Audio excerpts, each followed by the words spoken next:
300 ফিটে জাতির উদ্দেশ্যে ভাষণ দেবেন তারেক রহমান। প্রস্তুত হচ্ছে মঞ্চ।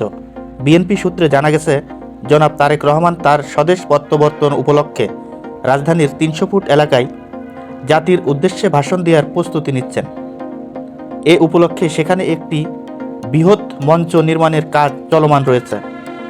দলীয় সূত্রগুলো জানায়, মঞ্চটি আধুনিক শব্দ ও আলোকসজ্জার সুবিধাসহ নির্মাণ করা হচ্ছে, যাতে দূরবর্তী স্থান থেকেও উপস্থিত জনসাধারণ তার বক্তব্য স্পষ্টভাবে শুনতে পারেন।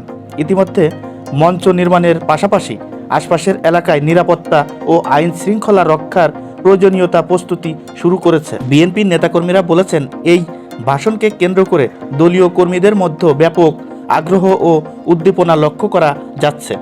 তাদের মতে এটি দলের ভবিষ্যৎ রাজনৈতিক দিক নির্দেশনা, চলমান রাজনৈতিক পরিস্থিতি নিয়ে গুরুত্বপূর্ণ বার্তা বহন করবে। এ বিষয়ে রাজনৈতিক বিশ্লেষকদের ধারণা, 300 ফিটে আয়োজিত এই ভাষণ জনসমাগম ও রাজনৈতিক বার্তার দিক থেকে তাৎপর্যপূর্ণ হতে পারে, তবে সবকিছু নির্ভর করবে ভাষণের বিষয়বস্তু ও পরবর্তী রাজনৈতিক কর্মসূচির উপর। ভারপ্রাপ্ত চেয়ারম্যান জনাব তারেক রহমান আগামী 25শে ডিসেম্বর ইনশাআল্লাহ বাংলাদেশে প্রত্যাবর্তন করবে।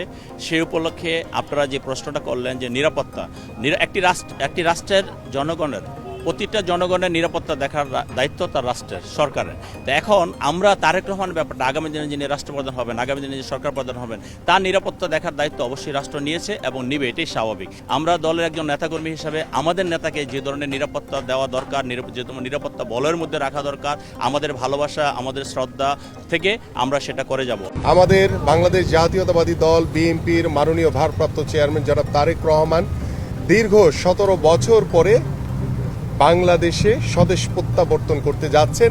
নিশ্চিত করার চেষ্টা করতেছি, সব কিছু তো আমাদের হাতে নাই। তো আমাদের ছেলেরা রাউন্ড দ্য ক্লক এখানে আছে, কাজ করতেছে। আর যাদের দায়িত্ব কাজ করার, স্টেজ বানানোর, মাইকের কাজ যেগুলো চলতেছে।